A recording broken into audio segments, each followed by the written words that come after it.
দেশে দেখছেন না আমরা দেশ? আরে বেড়া, তুই এই দেশ রাজনীতি করলি, এই দেশ মন্ত্রী, এই দেশ এমপি, সবাই তো মিছিলের ভিতরে এই না কইছিল দফা এক দাবি এক পদত্যাগ পদত্যাগ। এর বাইরে আমি কোনো স্লোগান, একেবারে আল্লাহ সাক্ষী ৫ই আগস্টের আগ পর্যন্ত এর বাইরে আমি একটা স্লোগানও শুনি নাই। সবাই কি বলেছে? দফা এক দাবি এক পদত্যাগ পদত্যাগ।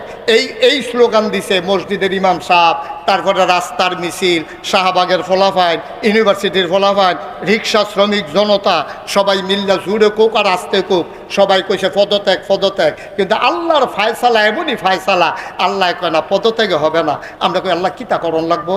কয় দফা এক দাবি এক দেশ ত্যাগ দেশ ত্যাগ। ঠিক কিনা? খেলাকা মা কথা কয় না, খেলাকা দেখছেন না? আমরা কইলাম কি আল্লাহ করলো কি? আমরা তো একজনও বলি নাই যে আপনি দেশ ত্যাগ করে ফেলেন। ওরা করলো কেন? কারণ ওরা জানে যেই কাম করছি ফাইলে উদাম করে সিহন জিংলা দিয়া ফাথা ফাথা। আমি মদিনা শরীফে যখন হজ করতে মদিনা শরীফে যখন গেলাম হজের পরে, তা আমি বললাম যে আমার একটা ভালো ঘড়ি লাগবে, আমি একটা ঘড়ি কিনবো। তা আমার যারা ভক্ত মুরিদ ওরা ঘড়ির দোকানে নিয়ে গেল। তো ঘড়ির যে দোকানদার ও বলতেছে, হুজুর আপনি কেমন ঘড়ি দেখতে চান? কি অটোমেটিক দেব নাকি চাবি সিস্টেম দেব? তাই বললাম অটোমেটিকটা কেমন? যতদিন ব্যাটারি আছে চলতে থাকবো, এটা আপনার এত দিলেও চলবো না দিলেও চলবো, এটা খালি হালাই রাখবেন, গিয়া দেখবেন কয়টা বাজে। তুমি এইটা তো সুবিধা ভালো। আরেকটা কেমন? আরেকটা হলো ২৪ ঘন্টা একবার চাবি ঘুরাই দেওয়া লাগবে, আর নইলে ঘড়ি বন্ধ হয়ে যাবে। আমি কই ঘড়ি কি নাম টেহা দিয়া? তো আরেক চাকরি হয়েছে চাবি ঘুরায় বইয়া বইয়া। ভাই এই ঘড়ি আমার লাগতো না ভাই, হেঁটে দেন। হ্যাঁ আমার ঘড়ি দিছে, পরে আমাকে কইছে যে এমনি এমনি চালাবেন। আমি তখন চিন্তা করলাম সামান্য একটা ঘড়ি, এইটা চালাইতে যদি রুটিন কইরা ২৪ ঘন্টা একবার চাবি দেওয়া লাগে, আপনি আমি মানুষ, তাইলে আমাদেরকে ওই জান্নাতের পথে নিয়ে যাওয়ার জন্যে, সঠিক নিয়মের আওতায় রাখার জন্যে, এবং আমরা যেন সুন্দর করে পরিবার, ব্যক্তি, সমাজ, রাষ্ট্র গড়তে পারি, এই জন্য নিয়মের দরকার আছে নাকি না? মক্কার কাফেরারা ডেকে কয় মোহাম্মদ মোহাম্মদ তুমি তো নবী।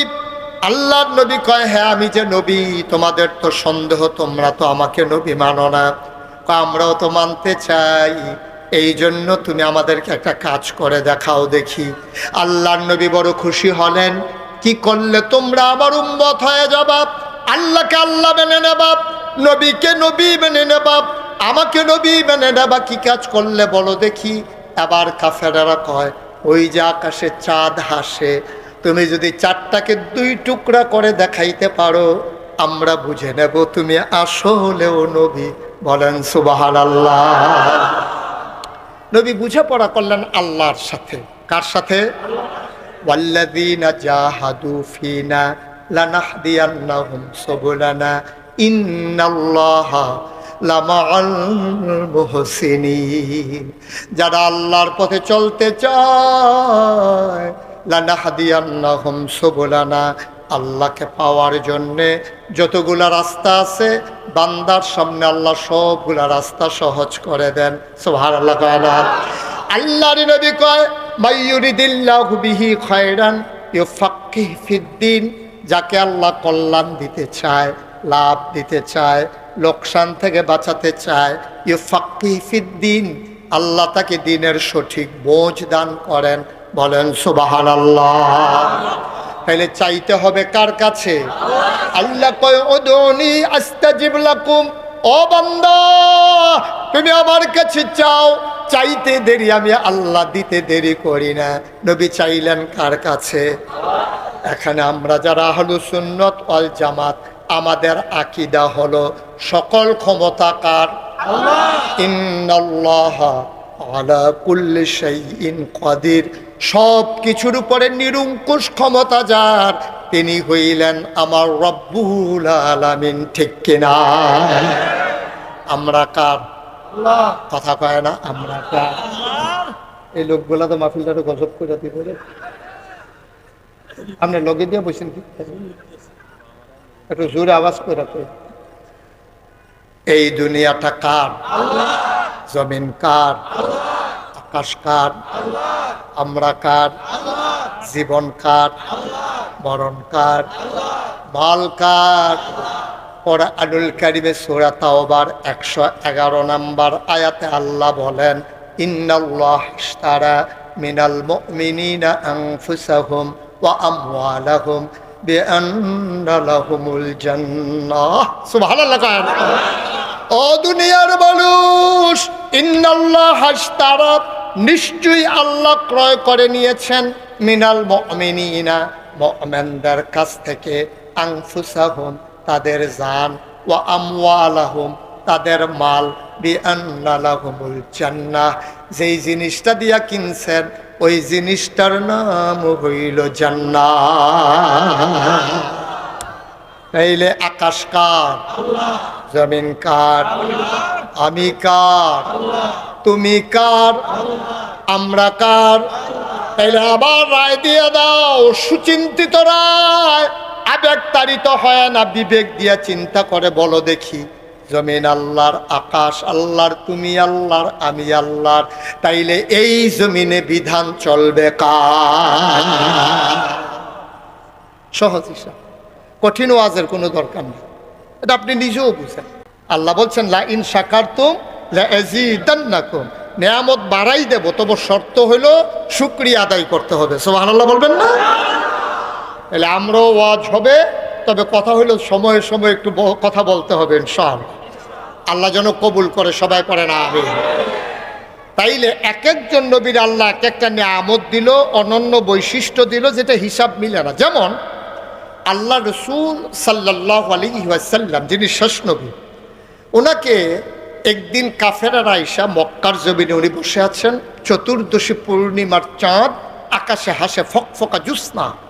এমন সময় কাফের আবু জেহেল, আবুল আহাব, উতবা, শাইবা, মুগীরা, সব কাফেরারা এসে বলতেছে মুহাম্মদ, সবাই পড়েন সাল্লাল্লাহু, নবীর নাম শুনলে কি পড়তে হয়?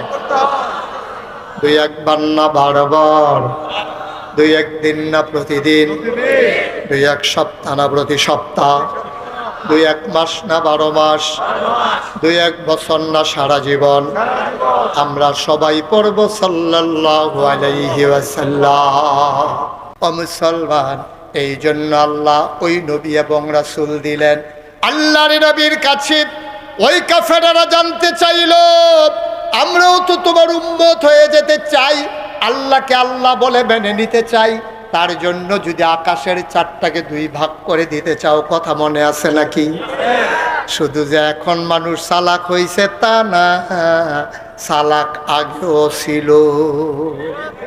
বাটফার যে শুধু এখন বাড়িছে তা না, বাটফার এটি ওই বংশানুক্রমে আপনার জেনেটিক। ওই আবু জেহেল যেমন ছিল সেই জমানায় তো আবু বকরও ছিল। তাইলে আমরা কি আবু জেহেলের বংশধর না আবু বকরের? এই দেহের ভিতরে কি আবু লাহাবের রক্ত না উমরের রক্ত? তাইলে আমরা আবু বকর, উমর, উসমান, আলী, তালহা, জুবায়ের, আব্দুর রহমান ইবনে আউফ, সাদ ইবনে রাবিয়া, আব্দুল্লাহ ইবনে আব্বাস, আব্দুর রহমান ইবনে আবু বকর, সুবহানাল্লাহ কানা, তাদের বংশধর যেমন এখন আমরা আছি।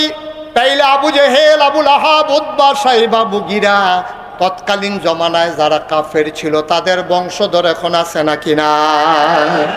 তাইলে যখন নবী দ্বীনের দাওয়াত দিলেন, লোক হয়ে গেল 2 ভাগ, একদল আল্লাহওয়ালা আর একদল শয়তানওয়ালা, একদল জান্নাতি আর একদল জাহান্নামী, একদল জানে আর একদল জানে না, একদল জানার পরে মানে আর একদল জান্নাও মানে না। আল্লাহ কয়, কুল হাল ইয়াস্তাবিল্লাযীনা ইয়ালামুনা ওয়াল্লাযীনা লা ইয়ালামুন, হে নবী আপনি বলে দেন, যারা জানে আর জানে না, যারা চিনে আর চিনে না, 2 দল কি কখনো সমান? না, 2 দল কখনো সমান হতে পারে না। জানুন্নার দল আমরা, যারা আবু বকর, ওমর, উসমান, আলী, ওনারা হলো জানার দল, ওনারা হইল মানার দল, ওনারা হইল আল্লাহওয়ালা, ওনারা হইল জান্নাতি।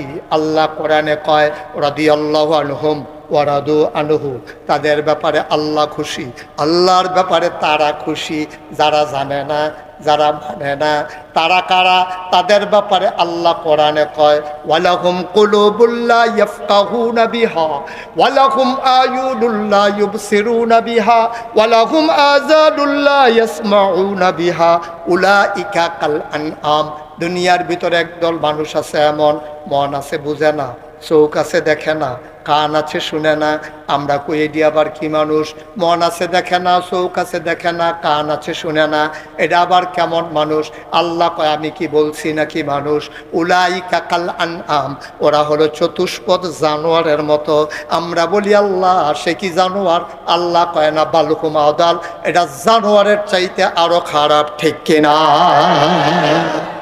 সেই জমানায় ওই বাটফারের দল যেমন ছিল, যারা ইসলামের বিরোধিতা করেছে নবীর পাশে পাশে থেকে, এই জমানায় আছে নাকি নাই? আর আপনারা যদি কোন হুজুর কই আছে মেথিকান্দা, আমি দেখাইতে পারবো না। যদি কোন হুজুর তাইলে কি রায়পুরা না, রায়পুরা দিয়ে আমি হনাইছি, দেখা হয়েছে না কেউ লোকে। তো এখন যদি কোন হুজুর তৈলি বোধের নরসিন্দে, আমি কই না, এটিরে সচরাচর সিফা সাফাত কোনাকাঞ্চিত পাওয়া যায় না। কারণ এইটিও জানে যে মেথিকান্দা পাইলে মানুষে যে একটা দৌড়ান দিব, তে কোনো আর ফিরতো না, ঠিক কিনা কর?